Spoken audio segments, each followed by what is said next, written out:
தென்னாடுடைய சிவமே போற்றி, தவர்க்கும் இறைவா போற்றி. உலகெல்லாம் உணர்ந்து ஓதற்கு அரியவன், நிலவுலாவிய நீர்மணி வேணியன், அழகின் சோதியன் அம்பலத்தாடுவான், மலர் சிலம்படி வாழ்த்தி வணங்குவோம். திருச்சிற்றம்பலம். இறைவா பொன்னார் திருவடியை போற்றி. திருத்தொண்டத்தில் வரலாற்று உள்ள போயிடலாம்.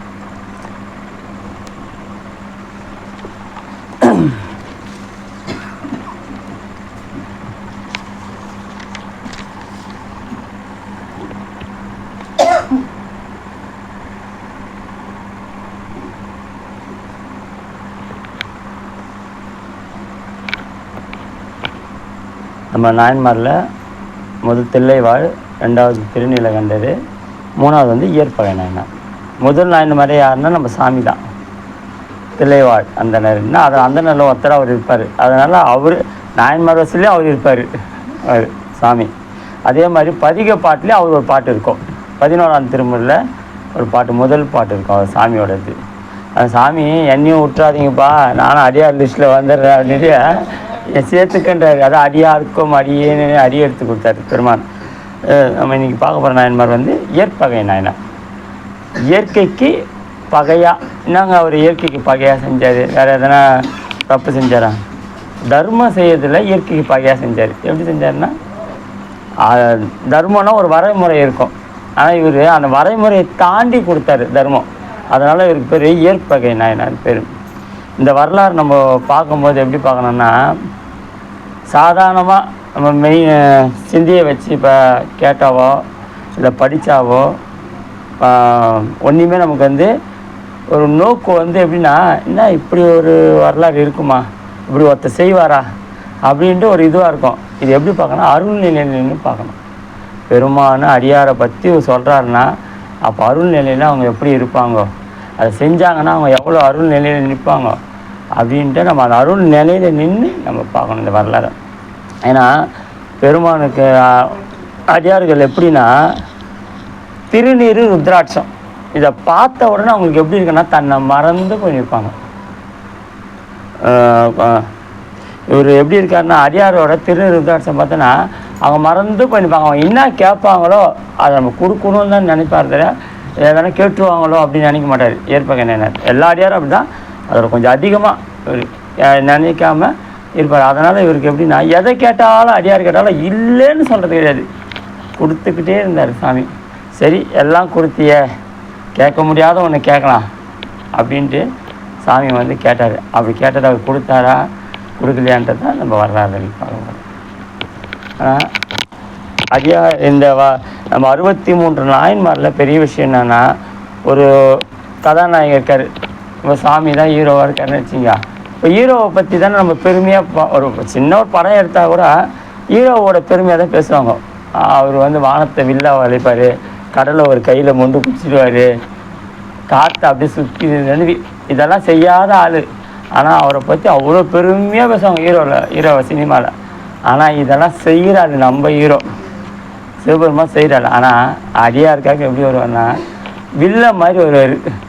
இந்த 63 நாயன்மாரில் யாருன்னா வில்ல அவர் தான், நம்ம அடியார் தான் ஹீரோ. ஏன் அதுன்னா, நான் கெட்ட பேர் வாங்கினாலும் பரவாயில்ல, என் அடியார் நல்ல பேர் வாங்கணும். அதுதான் தாயினும் சிறந்த தயாபரன். தாயினும் சிறந்த தயாபரன். ஒரு தாய் எப்படின்னா செய்யும், பையனுக்கு ஹோம்ஒர்க் உட்காந்து எல்லாம் எழுதி கொடுக்கும். அவனுக்கு பள்ளிக்கூடத்தில் போனோன்னா மார்க்கு இதெல்லாம் கொடுப்பாங்க, நீ எழுதுன்ட்டு. அம்மா எதனா இது பண்ணுவாங்களா, ஏன்டா நான் தானே இது பண்ணேன், என் பேர் தானே நீ சொல்லணுன்ட்டு. அம்மா வந்தவொடனே சொல்லம்மா நான் இதெல்லாம் செஞ்சம்மா இதெல்லாம் வாங்கினேன்ட்டு. அம்மாவுக்கு தெரியும் அதெல்லாம் செஞ்சதுன்ட்டு. சரி பிள்ளைக்கு நல்ல பேர் வட்டங்க விட்டு கொடுக்குறாங்களே, அதே தான். அதை விட கோடி மடங்கு தயம் கொண்டவர் நம்ம எம்பெருமான். அதனால் தாயினும் சொல்லி தயாபரன் சொன்னாங்க. ஏற்பயன் என்ன வரலாறு. பூம்புகார்ன்ற ஊர் நம்ம நாகப்பட்டினம் பக்கத்தில் இருக்குது. சிதம்பரம் தாண்டி போனோம்னா அங்கே பூம்புகார்னு ஒரு ஊர். அந்த ஊரில் வாழ்ந்தவர் தான் நம்ம இயற்பகை நாயனார். கணவன் மாதிரி அரசு, அதாவது அரசு சின்னதாக ஒன்று செஞ்சு இது பண்ணி படைத்தளபதியாக இருப்பார். அந்த இதில் படைய தளபதி. அவர் ஊரில் கொஞ்சம் பெருமையோடு வாழறவர். அப்படி வாழ்ந்துட்டு இருக்கார். வாழ்ந்துட்டு இருக்கும்போது எந்த அடியார்கள் எது வந்து கேட்டாலும் இல்லைன்னு சொல்லுவாராம். அதை எப்படி கொடுப்பாருன்னா அடிமைத்திறத்தில் கொடுப்பாராம். இப்போ ஒரு பொருள் நம்ம கொடுக்குறோன்னு வச்சுங்க, இப்போ ஒருத்தர் இல்லைன்னு அப்படி கேட்டால் நம்ம என்ன பண்ணோம், அப்படியா இதை வச்சுக்கோ. இது வந்து மேன்மைத்திறத்தில் கொடுக்குறது. மேன்மைத்திறனா என்கிட்ட இருக்குது, உங்கள்கிட்ட இல்லை, இந்த அப்படி வச்சுக்கோ அப்படின்னு கொடுக்குறது.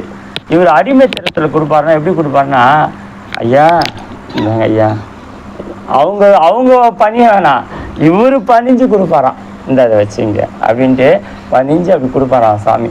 அந்த மாதிரி அடிமைத்திறத்தில் நின்று அடியார்களுக்கு தொண்டு செஞ்சவர் சாமி.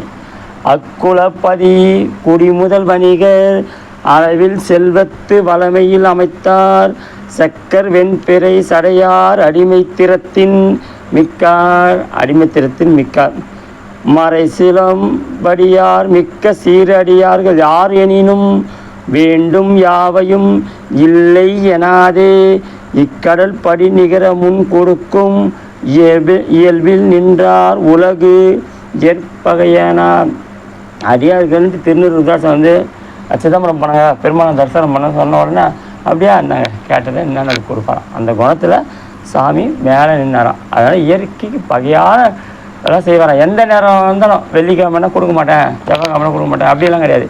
எந்த நேரம் வந்தாலும் கேளு கொடுக்குறேன் அப்படின்ட்டு கொடுத்த சாமி. அப்பேற்பட்டவருக்கு அவர் மனைவி எப்படின்னா காதல் மனைவியா சாமி சொல்லுவார்.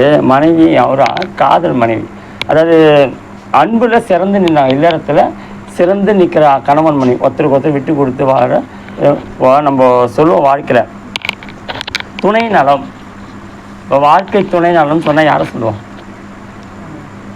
வீட்டுக்காரராக இருந்தால் மனைவி சொல்லுவோம், மனைவியாக இருந்தால் கணவரை சொல்லுவாங்க. மற்ற எந்த ஓரவாச்சும் சொல்கிறோமா? மற்ற எந்த ஓரவாச்சும் எத்தனை பேர் கூட இருந்தாலும் இவங்க என் துணை வாழ்க்கை துணை நலம் யாருமே சொன்னது கிடையாது. துணை நலன்னா கணவன் மனைவி உறவு தான் துணை நலம், வாழ்க்கை துணை நலம். ஏன்னா கடைசி வரைக்கும் இன்ப துன்பம் எல்லாத்தையும் அவங்க தான் அனுபவித்து வர்றதில் துணை நலன்னு வள்ளுவரும் சொல்லியிருக்கேன். நம்ம எல்லாத்துலேயும் சொல்கிறது அதை தான் சொல்கிறாரு. துணை நலத்தோடு வாழ்க்கை இல்லத்தை சாமி நடத்திட்டு இருக்கிறான். அப்படி இருக்கும்போது ஒரு நாள் ஆயும் பொருள் ஆகியும் வெளியே அம்பலத்து நின்று ஆடுவார் உம்பர் நாயகிக்கும் அஃது அறியவோ பிரியா நங்கைத்தான் அறியாமையோ அறியோம் தூய நீர் பொன்மேனியில் விளங்க துர்த்த வேடம் தோன்ற வேதியர் மாய வண்ணமே கொண்டு தம் தொண்டர் மாறாத வண்ணம் காட்டுவான் வந்தார். சாமி வந்தாரா? எப்படி வந்தாரா? இவர் இன்னான்னு நினைக்கிறான்னு அம்மாவுக்கு கூட தெரியாதான். இப்போ இவர் வர வேஷத்துக்கு அம்மாவுக்கு தெரிஞ்சால் என்ன பண்ணுவாங்க, அங்கேயே தடை போட்டுருவாங்க. அதனால் அம்மாவுக்கே தெரியாமல் என்ன பண்ணாரா, அதான் சொல்கிறேன். அம்பலத்து நின்று ஆடும் உம்பர் நாயகிக்கும் அஃது அறியாமை. அம்மா கிட்ட சொன்னச்சையா இந்த வேலை பண்ணுற நீ அப்படின்ட்டு கேட்க போகிறான்ட்டு என்ன பண்ண சொல்லாமல் சாமி வந்தாராம். எப்படி வந்தார்னா துர்த்த வேடம். துர்த்த வேடம்னா எப்படின்னா, இந்த அடியார் வேஷத்தில் இருப்பாங்க, திருநெல் பூசிப்பாங்க, அங்கங்கே சும்மா அப்படி அதாவது பூசி பழக்கம் இல்லைன்னா எப்படி இருக்கான் அவருக்கு, பூசி பழக்கம் இல்லாதவரை அப்படி பூசிக்கிட்டான். ஒரு ஜிப்பா போட்டுக்கிட்டு, ஜிப்பா எப்படின்னா அப்படி சைனஸாக ஜிப்பா மைனர்னு சொல்லுவாங்களே அந்த மாதிரி ஜிப்பா அப்படி போட்டுட்டு அதை சுற்றிக்கிட்டு சாமி அப்படி வந்தாராம்.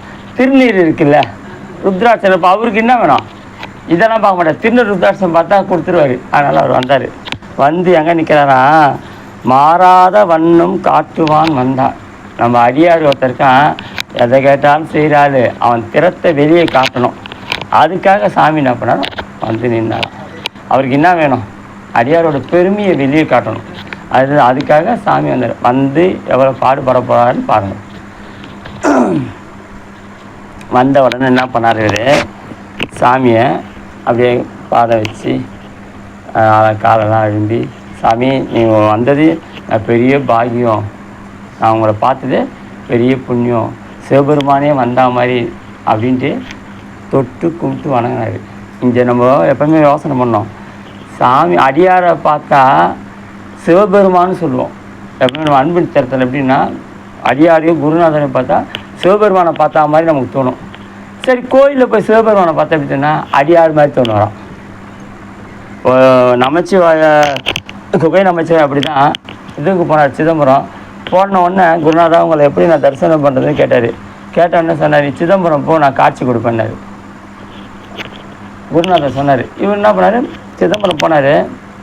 குருநாதரை நமச்சிவாய குகை நமச்சிவாய் எப்படி பார்த்தாருன்னா சிவமாகவே பார்த்தாரு. சிதம்பரம் போய் சாமியை பார்த்தாரு, குருநாதராக தெரிஞ்சிச்சு. அதுதான் எப்போவுமே நம்ம திறம் வந்து மாறி மாறி தான் சாமி காட்டுவார். இவர் பார்த்தா குருநாதர் மாதிரியே கிடப்பா. நம்ம ஐயப்ப சாமி மாலை போட்டு போனால் கூட தினமும் அந்த குருநாதரை வழிபாடு செய்யணும். குருநாதர் என்ன பண்ணணும், தினமும் அவர் குருநாதர் திருவடியை நினச்சி வழிபாடு செய்யணும். அங்கே போய் ஐயப்பனை பார்க்கும்போது குருநாதர் தெரிவார். இங்கே அவர் ஐயப்பனாக நினச்சி குருநாதரை வணங்கணும். அங்கே போய் ஐயப்பனை வந்து குருநாதர் தெரிவார். தெரிஞ்சதுன்னா நம்ம விரதம் ஒழுங்காக இருந்ததுன்னு அர்த்தம். இங்கே குருநாதரே மதிக்க மாட்டாங்களே. குருநாதரே 4 நாள் பார்த்தா அவர் வேறு நிலையில் இருக்கார். சில குருநாதர் நல்ல குருநாதரில் இருக்காங்க. சில குருநாதர் பார்த்தா கூட போகிறாங்க, அப்புறம் பார்த்தா ஒரு மாலை போட்டு கட்டி முடித்தோடனே 4 நாள் பொறுத்து பார்த்தா அவரை வேறு கடையிலலாம் பார்க்க வேண்டியதாக இருக்குது. என்ன பண்ணுறது? அப்படி இருந்தால் குருநாதருக்கு எப்படி பெருமை? திறத்தில் நிற்கணும். நின்று அந்த நம்ம குரு ஸ்தானத்துலன்னா அந்த ஸ்தானத்தில் நின்று அவங்களுக்கு சொன்னால் அந்த மந்திரம் பலிக்கும். அந்த இதுதான் சாமியை பார்த்தாரு. பார்த்தோன்னே வந்து சிவபெருமான் வந்தார். அடியாருன்னார். அடியார் அப்படிங்கிற சாமி அப்படின்னு என்ன பண்ணார், பாத பூஜை எல்லாம் பண்ணி அவருக்கு என்ன என்ன ஊரை கேட்டு ஏற்பகையனார் சாமி கேட்குறார். சாமி ஏதாச்சும் வேணுமா அப்படி கேட்குறாரு. உடனே சாமி சொல்கிறாரு, நான் ஒரு விஷயத்தை கேட்கணுன்னு வந்தேன், அது நீ கொடுப்பியா அப்படின்னு கேட்குறாரு. என்ன கேளுங்க சாமி, என்னிடத்தில் இருக்கிற பொருள் எதுவாக இருந்தாலும் கேட்ட மாற்றத்தில் உங்களுக்கு கொடுக்குறேன் அப்படின்னாரு. சாமி என்ன பண்ணாரு, அடுத்த ஷாட்டு உன் மனைவியே எனக்கு கொடுன்ட்டார். உன் மனைவியே எனக்கு ஒரு நாள் கொடு அப்படின்னு கேட்டார்.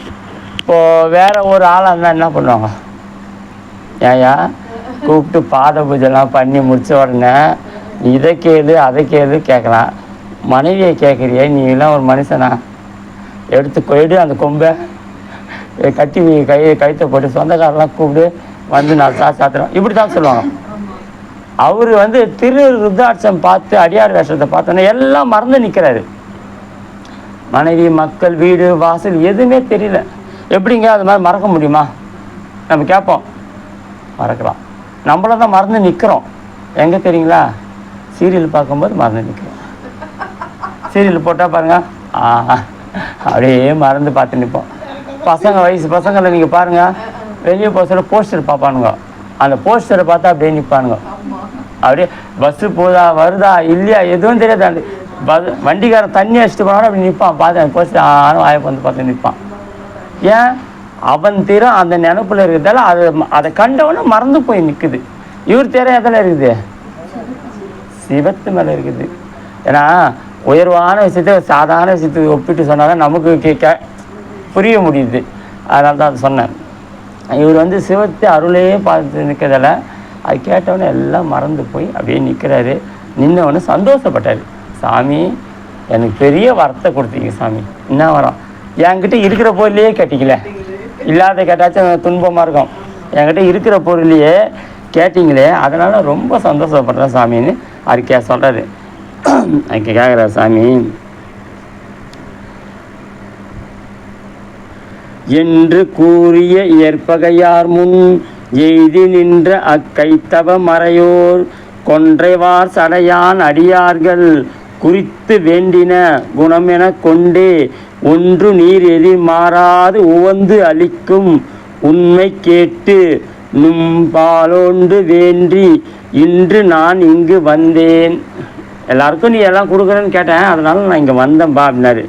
அதனுக்கு இசையலாம் எனில் இயல்பாம் என்றார், அதனால் கேட்குறேன் அப்படின்னாரு. கேளுங்க சாமி அப்படின்னாரு. என்ன அவ்வூரை கேட்டு இயற்பகையால் யாதும் ஒன்றும் என் பக்கம் உண்டையில். மனைவி கேட்டார். கேட்டோன்னு சொன்னார், எது இருந்தாலும் என் பக்கம் இருக்குது உங்களுக்கு வந்துடும் அப்படின்னு சொன்னார்.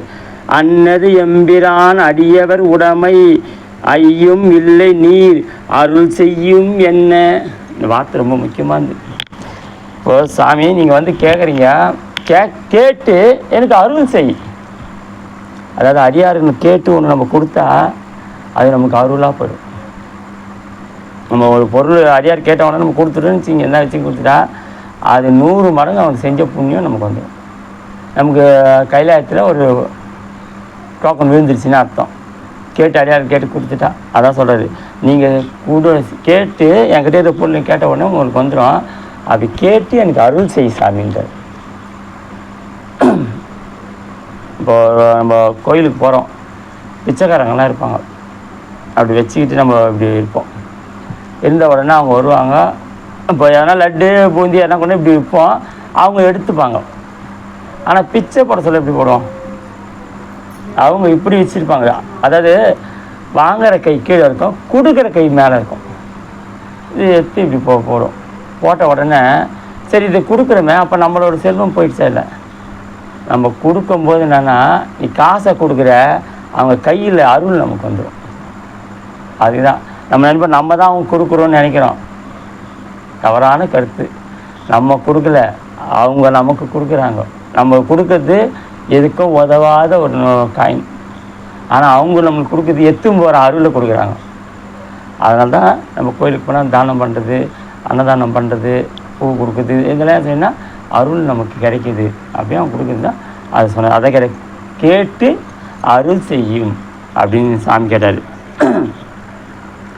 மண்ணு காதல் உன் மனைவியை வேண்டி வந்தது இங்கு என அந்தனர் எதிரே சொன்ன போதிலும் முன்னையினும் மகிழ்ந்து தூய தொண்டனா தொழுது உரை செய்தார். கேட்ட உடனே அடியாரை பார்த்த சந்தோஷத்தை விட இப்போ இன்னும் அதிக சந்தோஷம் ஆயிடுச்சான்.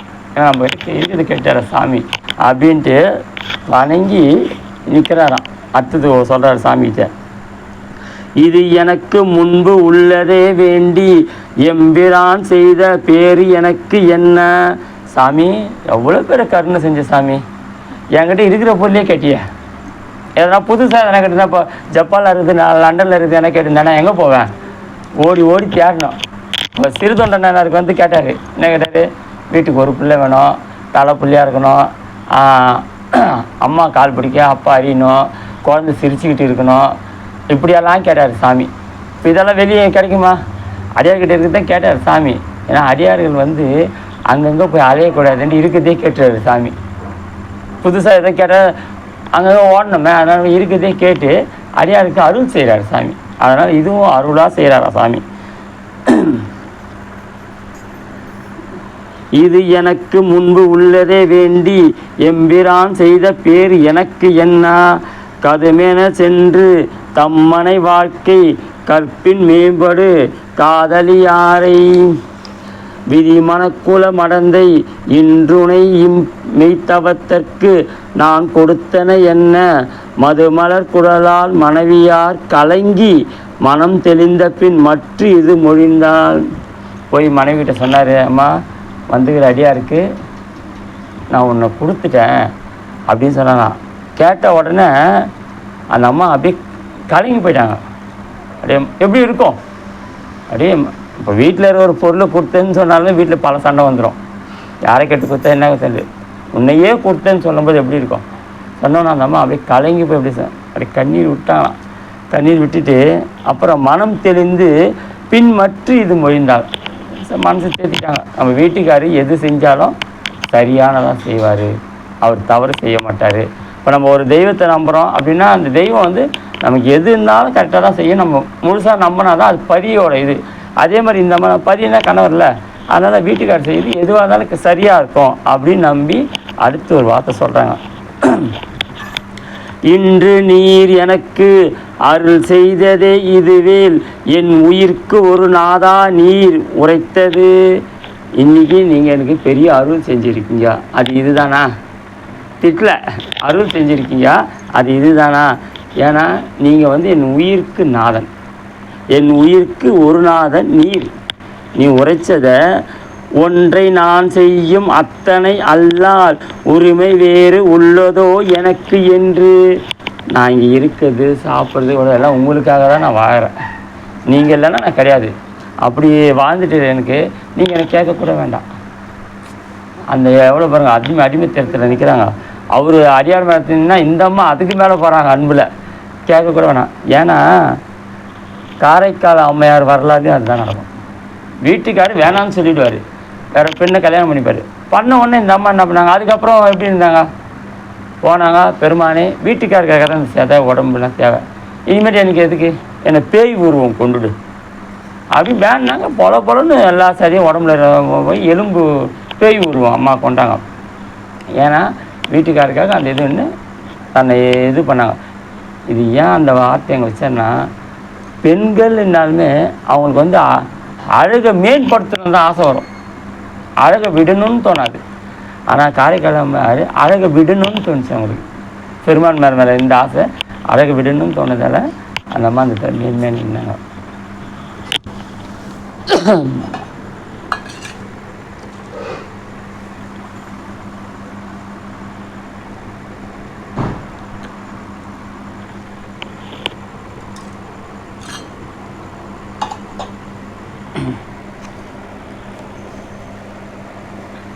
அடுத்தது, தன் தனி பெருங்கணவனாரை வணங்க தாழ்ந்து தொண்டனா தாம் எதிர் வணங்க சென்று மாதவன் சேவடி பணிந்து திகைத்து நின்றனா திருவினும் பெரியான்.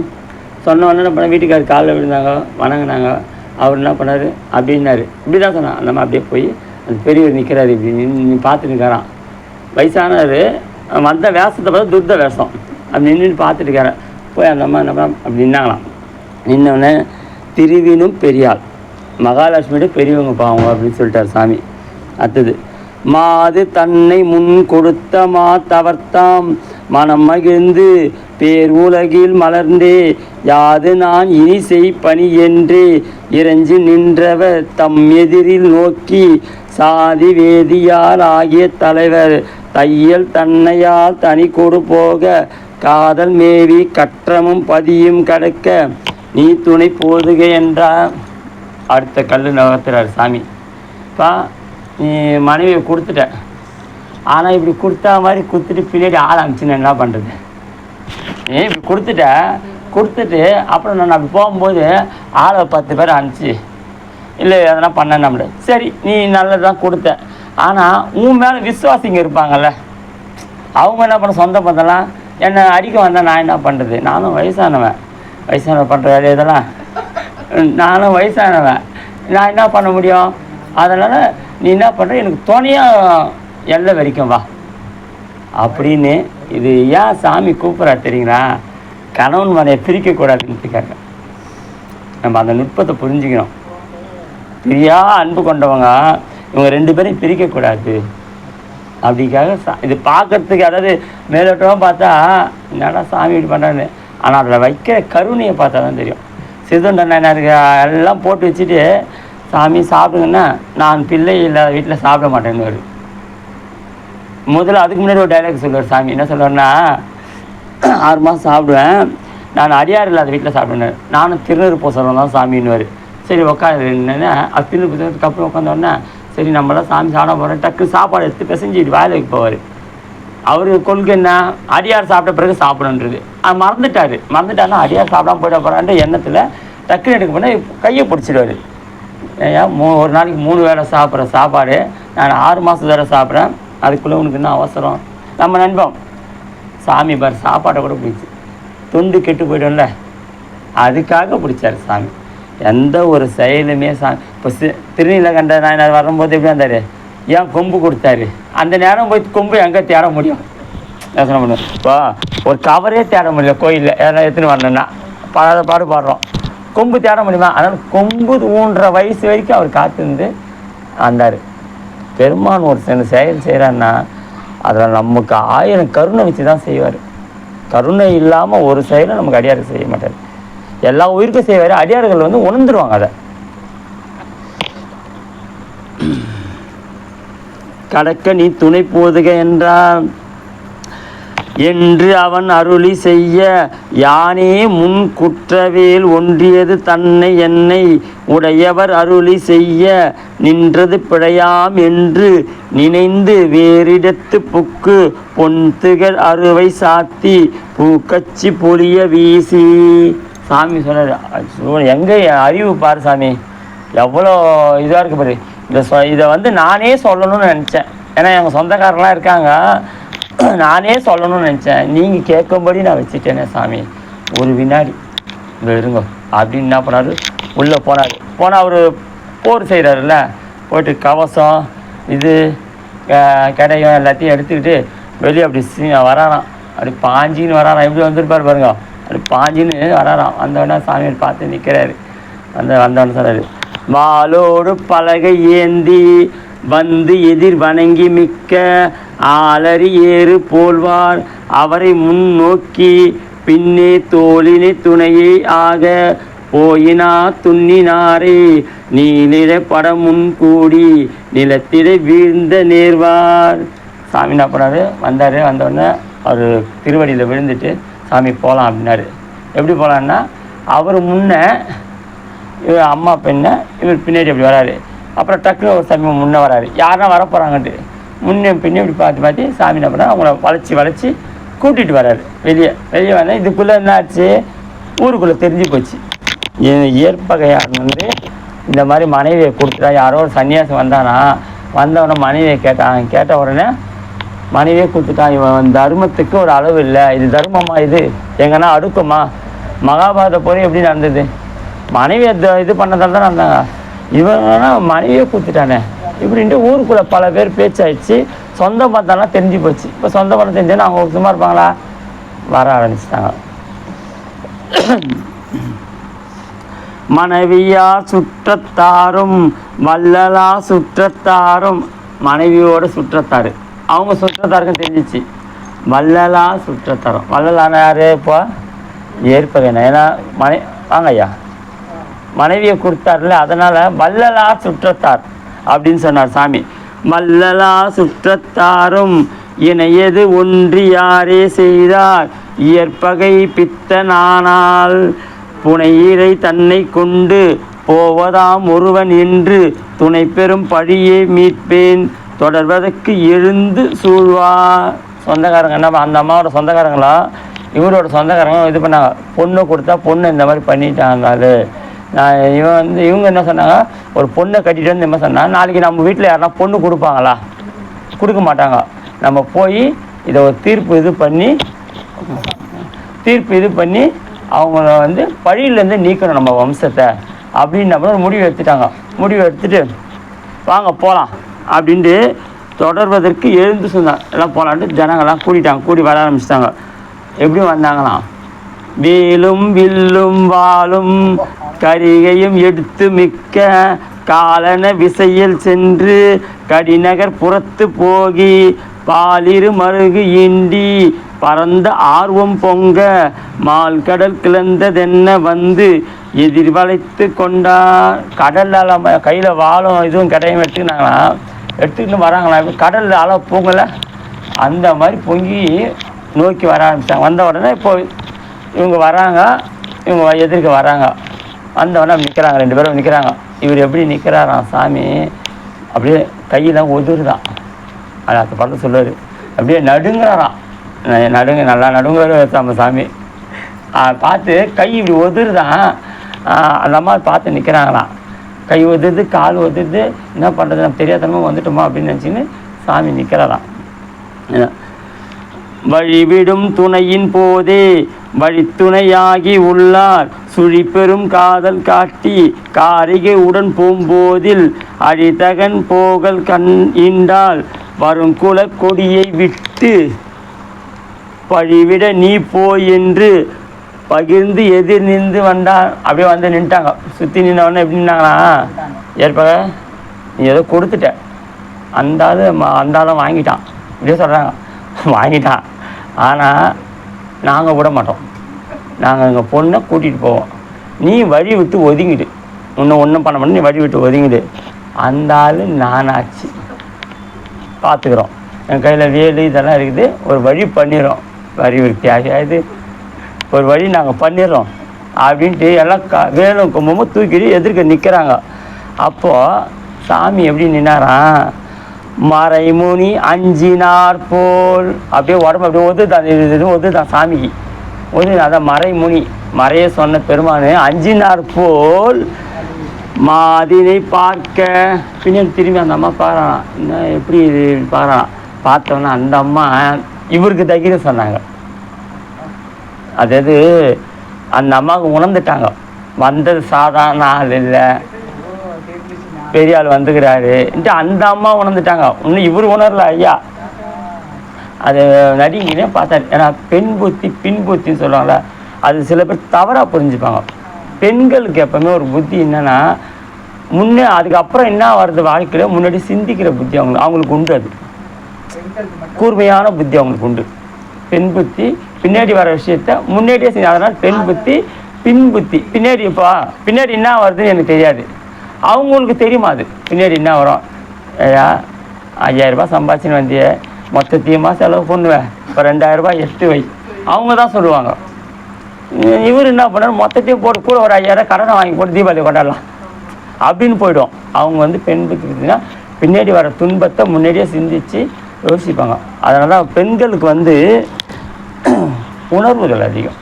உணர்வுகள் அதிகம்னா இப்போது நீங்கள் யோசனை பண்ணி பாருங்கள், ஒரு ஆண் ரோட்டில் போகிறான்னுச்சியா, வேட்டியை ஒதுங்கி இருந்தால் அவனை டக்குன்னு அந்த உணர்வுக்கு வராது. ஆனால் பெண்ணுக்கு அப்படி இல்லை. தன் ஆணை உணர்ந்து பேசின்னு உணர்ந்தா கூட, தூரத்தில் யாரோ பார்த்துனா கூட சட்டுன்னு அவங்களுக்கு உணர்வாங்களாம். சாமி அவங்களுக்கு அந்த உணர்வை கொடுத்துக்கிறாரு. அதனால தான் அந்த எல்லாமே அவங்க யோசித்து செய்கிறத பற்றி அவங்களுக்கு உண்டாது. இப்போ அம்மா என்ன சொல்கிறாங்க,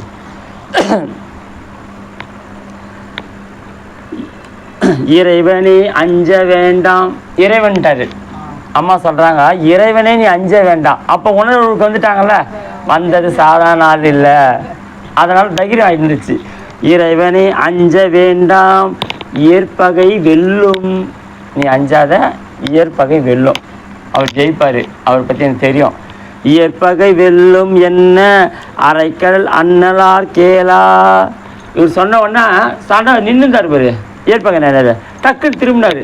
திரும்பி சொல்கிறாரு, அண்ணலே கேளார் அடியேன் அவரையெல்லாம் தரையிடை படுத்து என்றேன் தளர்ந்து அருள் செய்யேன் என்று. கொஞ்சம் பயப்படாதீங்க சாமி, நெல்லுங்க, கொஞ்சம் நேரத்தில் உங்களுக்கு வழி விட்டுறேன். நான் எல்லாம் நிற்கிறாங்க, கொஞ்சம் நேரத்தில் நான் உங்களுக்கு வழி விட்டுறேன், அஞ்ச வேணாண்டு இவர் சொல்கிறாரு. இயற்பகை என்ன சொல்கிறாரு, சொன்னோன்னே பெருவிரல் ஆளி என்னை பிறங்கு எரி சிதற நோக்கி பரிபவப்பட்டு வந்து படம்பெரு சுற்றத்தாரை ஒருவரும் எதிர் நில்லாமல் ஓடி போய் பிழையும் அன்றேல் எரிசுடர்வாளில் கூறாய் துடிக்கின்றி என்று நேர்ந்தார். டக்குன்னு வாழை உருவினார். வாழை இப்படி வச்சுன்னாரு. இன்னும் அந்த வாழை இப்படி மடிச்சா ஒரு இது வரும்ல, இன்னும் வேணால் அந்த கூரை பிடிச்சாரு. பிடிச்சி ஒருத்தரும் இங்கே எதிர்க்க நிற்கக்கூடாது, யார் யாருக்கெல்லாம் உயிர் மேலே ஆசை இருக்கோ ஓடி போய் பழச்சிங்க, இல்லைன்னா இந்த வாளுக்கு நீங்கள் இதுவாகிடுங்க அப்படின்ட்டு சாமி என்ன பண்ணாரு, துடிக்கின்றி என்று நேர்ந்தார். வாள் அப்படி இது பண்ணி உருவி காமிச்சார். காமிச்ச உடனே கூட்டத்தில் இருந்தாங்க. இப்போ இது நடக்குது எங்கே நடக்குதுன்னா, நடுநாட்டில் நடக்குது. நம்ம சேக்கிரா பெருமாள் எந்தெந்த ஊரில் என்னென்ன வரலாறு நடக்குது அதுக்கேற்ற மாதிரியே மொழியை போடுவார். சுந்தரமூர்த்தி நானார் இவர் ஊரும் ஒரே இதுதான், நடுநாட்டு. அதனால் என்ன பண்ணார், அவங்க கூப்பிட்றாங்க. இவரை எப்படி கூப்பிட்றாங்க தெரியுமா, இப்போ சென்னையாக இருந்தால் என்ன கூப்பிட்டுருப்பாங்க, நம்ம சென்னை பாஷையில் கூப்பிட்டுருப்பாங்க.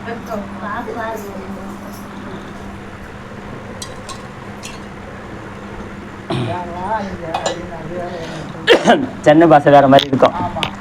அந்த பாஷையிலே எழுதியிருப்பார் சாமி. நடக்குது நடுநாடு.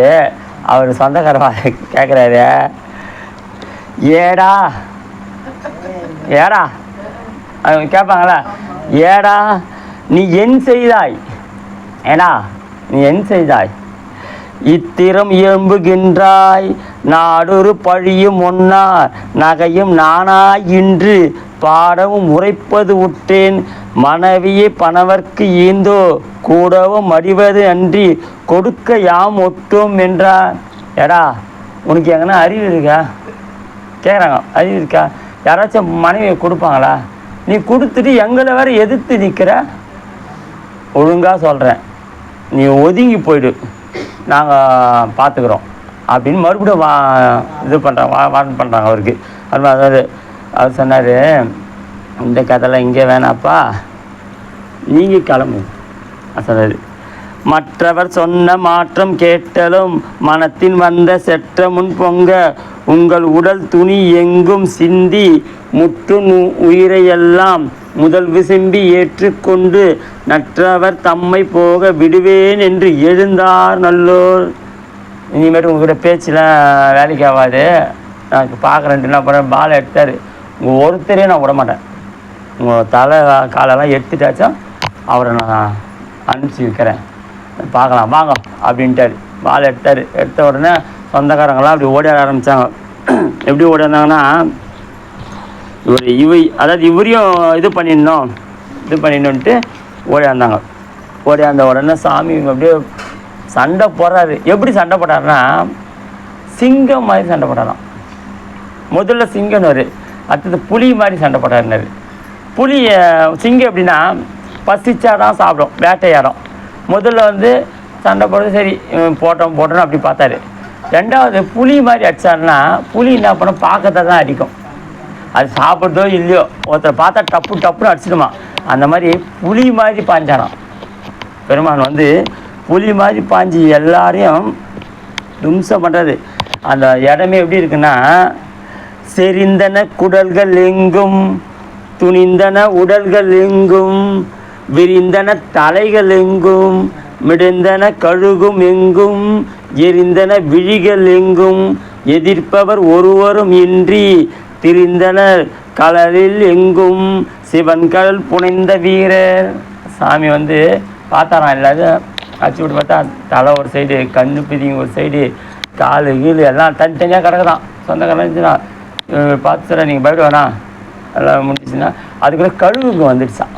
கழுகு அது பார்த்து அப்படியே சாப்பிட ஆரம்பிச்சிச்சான். இப்போ சண்டை எவ்வளோ நேரம் நடந்துக்குது பாருங்கள்.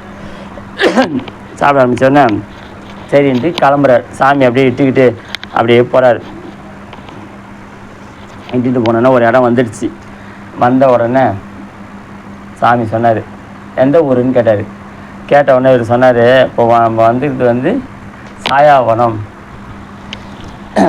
நான் சொல்கிறது, இவரால் அறிய ஒன்னா ஒருவர் பின் செல்லும் ஏழை பொறுத்திரல் வீரர் பின்பு போக முன் போகும் போதில் அருமறை முனிவன் சாய்க்காடு அதன் மருங்கு அணைய மேவி திருமலி தோளின் ஆலை மீனென செப்பினார்.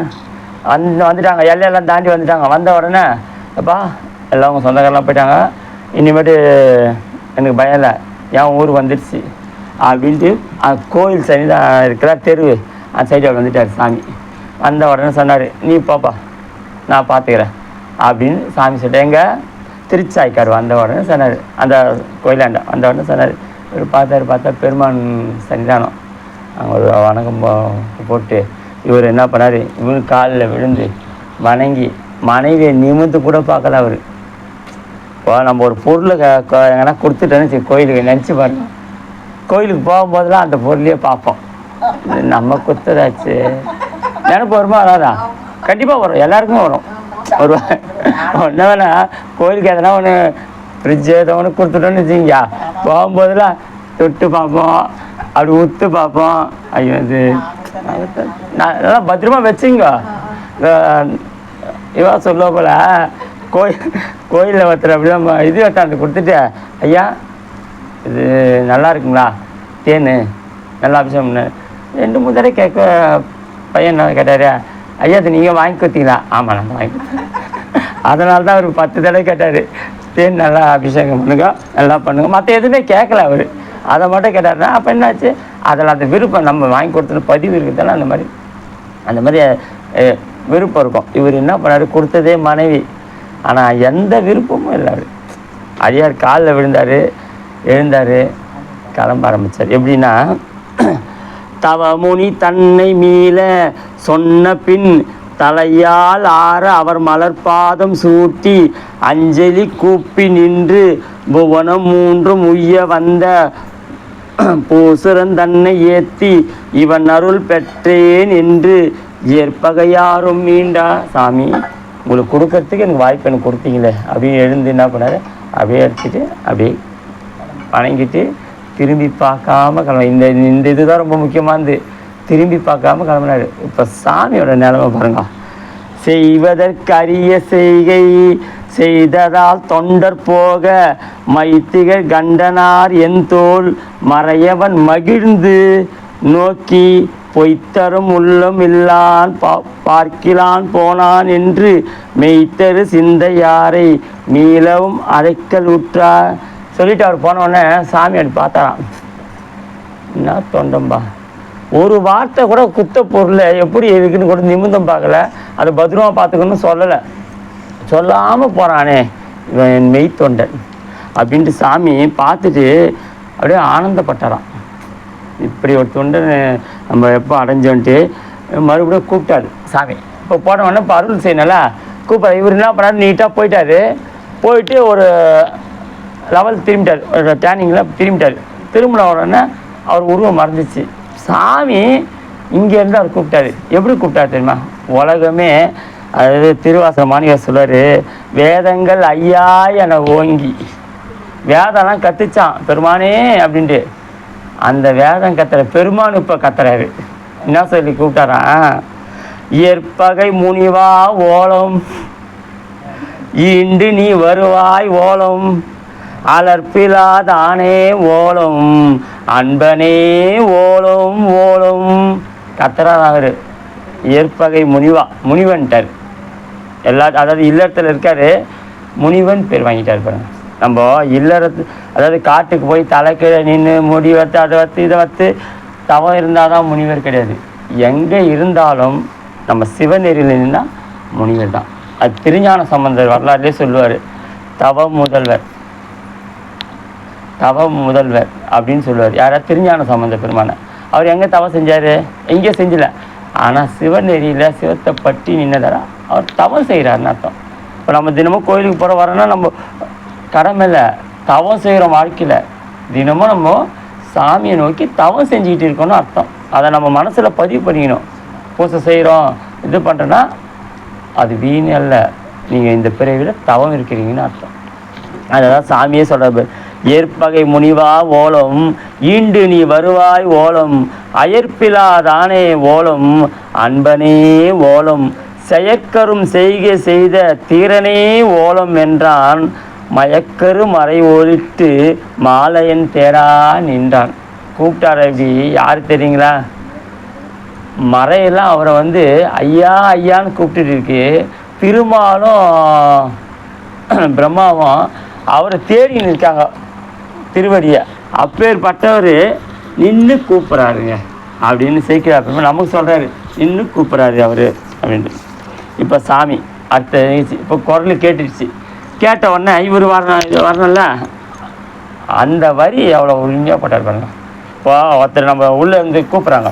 கூப்பிட்ட உடனே எங்கே வாங்க அப்படின்னு கூப்பிட்றாங்க. அந்த மாதிரி ஏதோ ஸ்டவ்வில் தண்ணி போட்டுங்க கூப்பிட்றாங்க. ஏதோ சாக்கு அடித்து கூப்பிட்டாங்கன்னா தூரத்தில் இருக்கோம்.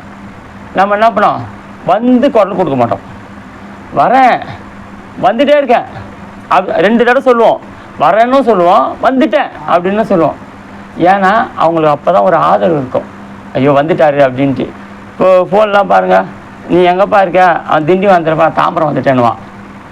தாம்பரம் வந்துட்டேன், திண்டிவனத்துலேருந்து ஃபோன் பண்ணுவான். பக்கத்தில் தெரியும், திண்டிவனத்துக்கு ஃபோன் தாம்பரம் வந்துட்டேன், இன்னும் 10 நிமிஷத்தில் வந்துடுவான், 20 நிமிஷம் வந்துடுவான்.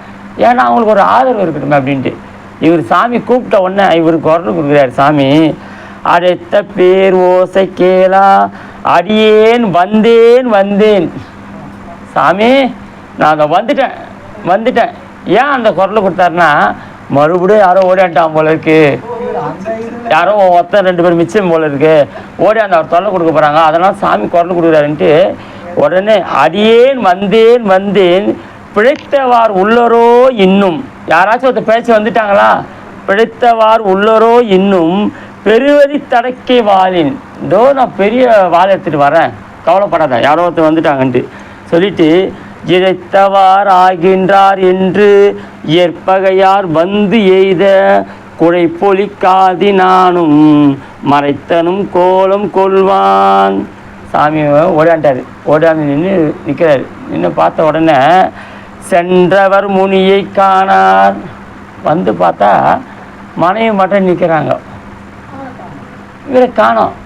சிச்சோ வந்தவன் ஏதோ பண்ணிட்டானாலும் அவர் இத்துன்னு ஓடிச்சா இல்லை சிங்கம் இங்கே காலை பிடிச்சி இழுத்து போயிடுச்சா? எனக்கு காடு இல்லை, வயசானவர் சிங்கம் இங்கே டக்குன்னு அவர் அடிச்சு தூக்கி போயிடுச்சா?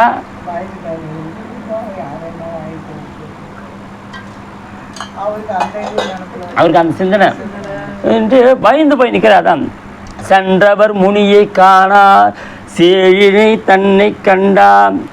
மனைவி பார்த்தாரு, பார்த்தா அந்த அம்மா மட்டும் நிற்கிறாங்க. பொன்துகள் குன்று வெள்ளி பொறுப்பின் மேல் பொழிந்தது என்ன, தன்றுனை உடனே வானில் தலைவனை விடைமேல் கண்டார், நின்றிலா தொழுது வீழ்ந்தார், நிலத்தில் நின்று எழுந்தார் நேர்ந்தார். மனையை பார்த்துட்டே சொல்ல பெரிய வெளிச்சம், அந்த கோவில் அந்த கோபுரத்தாண்ட பெரிய வெளிச்சம். என்னான்னு பார்த்தா கைலாய காட்சியில் சாமி நிற்கிறாரு. அம்பாலோடு நின்று அப்படியே விடை மேலே போய் காட்சி கொடுக்குறாராம்.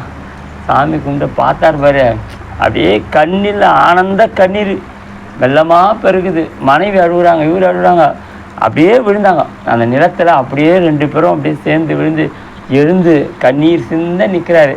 நின்ன உடனே அப்படியே வாய்மொழிய போற்றி வர்றாரு சாமி.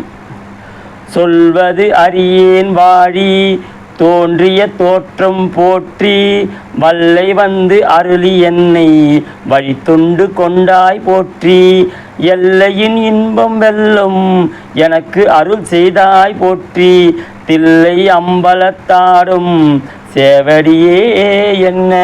சாமி எனக்காக வந்து இதெல்லாம் செஞ்சு இது பண்ணின்னு சொல்லி போட்டிருந்து யார் வந்தா? தில்லை அம்பலத்தில் ஆடும் சேவடியே போட்டு அந்த திருவடிதாயா இங்கே வந்தது, வந்து என்னெல்லாம் ஆண்டு கொண்டது, என்னையும் ஒரு ஆளாக நினச்சி ஆண்டுதே அப்படின்ட்டு அப்படியே கண்ணீர் சிந்த மனையோட நிற்கிறாங்க. இப்போ பெருமான் அவங்களுக்கு அருள் கொடுத்து வாக்கு கொடுக்குறாரு. இருவரால் அறிய ஒன்னா ஒருவர் பின் செல்லும் விண்ணிடை நின்ற வெள்ளை விடையவர் அடியார் தம்மை எண்ணிய உலகு தன்னில் இப்படி நம்பால் அன்பு பண்ணிய பரிவு கண்டு. சாமி சொல்கிறாரு, இந்த பூமியில் இருந்துக்கிட்டு இந்த மாதிரி ஒரு அன்பு செஞ்சியப்பா, இதை நான் கண்ட பாரு, எனக்கே வியப்பாயிடுச்சு. ஏன்னா இந்த பூமி அப்பேற்பட்ட பூமி எல்லாம் எனக்குன்னு சேர்க்கறத உனக்குன்னு சாமிக்கிட்ட கொடுக்குறதுனா பெரிய விஷயம் இல்லையா? கொடுக்கணும் மனசு வராதே நமக்கு. கை கால் வாய் எல்லாத்தையும் கொடுத்த பெருமானு அவருக்கு போய் கையெத்து கும்பிட்டு தலை கும்பிட்றதுக்கு மனசு வராது. எதுக்கு நான் போய் அவனை கும்பிடணும்? கேட்குறவங்களாம் இருக்காங்களே, அவன் என்ன செஞ்சான் எனக்கு? நம்ம யாரோ ஏதோ ஒன்று இருப்பாங்க, அதை வச்சு கேட்போம். சாமி எனக்கு ஓரம் வஞ்சனம் பண்ணிச்சு. எப்போ தெரியுமா சாமி நமக்கு கொடுத்தாருன்னு தெரியும்? நம்ம கிட்ட எடுக்கும்போது தான் தெரியும். ஐயோ சாமி இதெல்லாம் எனக்கு குத்தியா சாமி, இப்போ தான் சாமி. நமக்கு எல்லாமே அப்படி தானே. இப்போ நல்லா சாப்பிட்டுருப்போம், திடீர்னு சுகர் வந்துச்சு சாப்பிடக்கூடாதுன்னு அப்போ தான் சாப்பிடும் போது தான் நினைப்போம், இந்த பழா பண்ண சாமி சாப்பாடை பிடிங்கிச்சு, இது ஸ்வீட் சாப்பிட முடியல, இது சாப்பிட முடியல நல்லா இருக்கும்போது நினைப்போமா?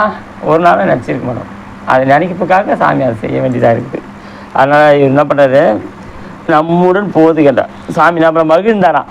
மகிழ்ந்தனம் பழுது இல்லாதாய் நன்னிய மனைவியோடு நம்முடன் போதுக என்று சொன்னார். இனிமேட்டு உனக்கு இங்கே வேலை இல்லை, இந்த பாஸ் பண்ணிட்டோம் ஃபைலை, நீ கைலாயத்துக்கு வந்துடு, நீயும் உன் மனைவியும் கைலாயத்துக்கு வந்து அங்கே இன்பத்தோடு வாழுங்க அப்படின்ட்டு சாமி என்ன பண்ணார், ஆசீர்வாதம் பண்ணார். திருவாளன் சிறப்பின் மிக்க திருத்தொண்ட தமக்கு தேற்றம் மருவிய தெய்வ கற்பின் மனைவியா தமக்கு தக்க பெருகிய அருளின் நீடு பேரளித்து இமையோர் ஏத்த பெருவிடை பாகர் மண்ணும் பொற்பொது அதனுள் புக்கா. சாமி சொல்லிட்டு வாங்க அப்படின்னாரு. என்ன ஒன்று என்ன பண்ணி வானத்துலேருந்து அப்படியே மலர் பூ அப்படியே போட்டாங்க. போட்ட உடனே 2 பேரும் நின்று கும்பிட்டாங்க. இந்த மலர் பூவாக போட்டாங்க. அப்படியே கிளம்பி அப்படியே இறைவன் திருவடியை நோக்கி அப்படியே அந்த கோயில் செல்ல ஆரம்பிச்சு உடம்போடும் சென்று இறைவன் திருவடியை சென்று அடைஞ்சாங்களாம். வானவர் பூவின் மாறி பொழிய மாமரைகள் ஆர்ப்ப ஞானமா முனிவர் போற்ற நலமிகு சிவலோகத்தில் ஊனமில் தொண்டர் கும்பிட்டு உடனுரை பெருமை பெற்றார் ஏனைய சுற்றத்தாரும் வானிட இன்பம் பெற்றார். சரி, நமக்கு ஒரு கேள்வி வரும், ஏங்க ஒன்றுமே அறியாத அப்பாவி சொந்தக்காரங்க செத்து போயிட்டாங்க, அவங்கெல்லாம் கேட்டிருந்தாங்க, நம்ம கேட்பல. இதுக்கு தானே வந்தாங்க, அவங்க செத்து போயிட்டாங்க. இவர் எங்கே போனார்னா நலமிகு சிவலோகத்துக்கு போயிட்டாங்க, மறுபடியும் பிறப்பு கிடையாது. அவங்க எங்கே போனாங்கன்னா எல்லாருக்கும் உயிருக்கு வந்துடுச்சு. உயிர் நான் எங்கே போச்சுன்னா ஏனைய சுற்றத்தாரும் வானிட இன்பம் பெற்றார். சேக்கிழார் பெருமாள் சொல்கிறாரு, அவங்க சிவலோகத்துக்கு போகலப்பா, சொர்க்கத்துக்கு போயிட்டாங்க. ஏன்னா சிவலோகத்துக்கு சொர்க்கத்துக்கு என்னங்க வித்தியாசம்? சொர்க்கலோகத்துக்கு போனால் திரும்பி மறுபடியும் உயிர் வந்துடும், சிவலோகத்துக்கு போனால் வராது, இறைவனோடு அங்கே நிற்கும். அதுவும் இல்லை, செஞ்ச புண்ணியத்தை நம்ம நிறைய இங்கே மற்ற விஷயங்கள்லாம் சரி, அவ்வளோ விஷயங்கள் செய்கிறோன்னு வச்சுங்க, அதை செஞ்ச புண்ணியம் இருந்ததுன்னா சொர்க்க முதலான இடத்துக்கு போவோம். போனால் அங்கே எத்தனை வருஷ காலம் இருக்கணுமோ இருந்துட்டு மறுபடியும் பூமிக்கு வரும். ஆனால் பூமிக்கு வந்தால் எங்கே என்னத்த மாமா மறுபடியும் ஜீரோ கணக்குலேருந்து ஆரம்பிக்கும், நமக்கு பேலன்ஸே இருக்காது. அதே சிவலோகத்தில் இருந்துட்டு மறுபடியும் சாமி நம்மளை அமிச்சாங்கன்னா அதில் 4 பதவி இருக்குது. அதில் முக்தி போகாமல் அங்கேயே இருந்து மறுபடியும் அனுப்பிச்சார்னா சாமி, அவங்க எவ்வளோ புண்ணியம் அங்கே செஞ்சாலும் அந்த புண்ணியத்தோடவே இங்கே பிறப்பாங்க. பிறக்கும் போது அருள் நிலையில் நிற்பாங்க. திருஞான சம்பந்தர் பிறந்தார் எப்படி இருந்தார்? மறக்குமாறு இருந்த என்னை மறக்குமாறு செஞ்சு மண்ணில் பிழைக்க வைத்தார். வந்தவரை என்னாச்சு, அருளோடவே இருந்தாங்க பாருங்க. இப்போ வள்ளலார் சாமி எவ்வளோ ஞானிகள் அதோடு இருக்கும். நீ நம்ம சொர்க்கம், அதனால தான் மாணிக்க சொன்னார், சொர்க்கம் வேண்டேன்ட்டார். இந்திர பதவி வேணாம் சாமி, மகாவிஷ்ணு பதவி வேணாம், சொர்க்கமும் வேணாம், உன் திருவடி தான் எனக்கு வேணும். ஆனால் அதுதான் எனக்கு எப்போவும் நிலச்சி நிற்கும். மற்றதெல்லாம் இருந்துட்டு கொஞ்ச நாள் கழிச்சுட்டு மறுபடியும் வந்தால் ஜீரோ கணக்கில் ஆரம்பித்து மறுபடியும் நாயாவோ பேயாவோ 86 லட்சம் உயிரினமாக பிறந்து மறுபடியும் புண்ணியத்தை சேர்த்து நினச்சி பாருங்க. இப்போ ஒரு மனுஷனாக பிறந்து மறுபடியும் அடுத்த மனுஷனாக பிறக்கிறோம் நினச்சா 10ஆம் கிளாஸ் படிக்கிறதே படாத பாடு பாட வேண்டியதாக இருக்கும்.